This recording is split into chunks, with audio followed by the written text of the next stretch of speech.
Toyama ខ្ញុំប្រាប់ពីវិការតឡើងប្រភេទម៉ាស៊ីនដែលមានលេខកូដ TMC 80ហ្នឹងមានប្រភេទ3មុខបងហើយប៉ុន្តែម៉ាស៊ីនយើងប្រើតែមួយទេអញ្ចឹងខ្ញុំប្រាប់ពីវិការតឡើងនេះបងអ្នកទៅម៉ាស៊ីនណា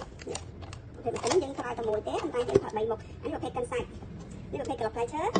នេះប្រភេទកិនស្ងួតចានេះប្រភេទកិនសាច់អញ្ចឹងឥឡូវខ្ញុំតឡើងបងមើលនេះប្រភេទក្បាត់អញ្ចឹងពេលខ្លះយើងគាត់ទៅតឡើងអញ្ចឹងប្រភេទតឡើងក្បាត់នេះអញ្ចឹងពេលទៅអញ្ចឹងយើងគាត់កាត់វាមិនតិចមកនេះចាអញ្ចឹងអានេះ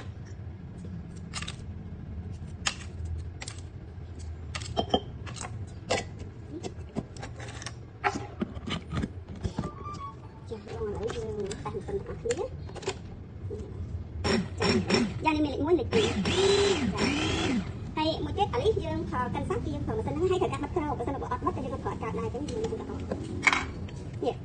អញ្ចឹងបើសិនបើបងដកគម្របហ្នឹងចេញនេះម៉ាស៊ីនហ្នឹងគឺដាក់ទេតែនៅពេលដែលបិទគម្របចានេះបិទគម្របចប់ហើយគឺដែរចាបងចាអញ្ចឹងនៅពេលដែលបងចង់ប្រើផ្សេងទៀតនេះបិទគម្រប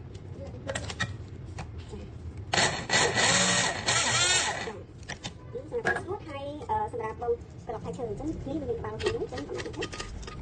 អញ្ចឹងយើងដាក់ណៃចាអញ្ចឹងសម្រាប់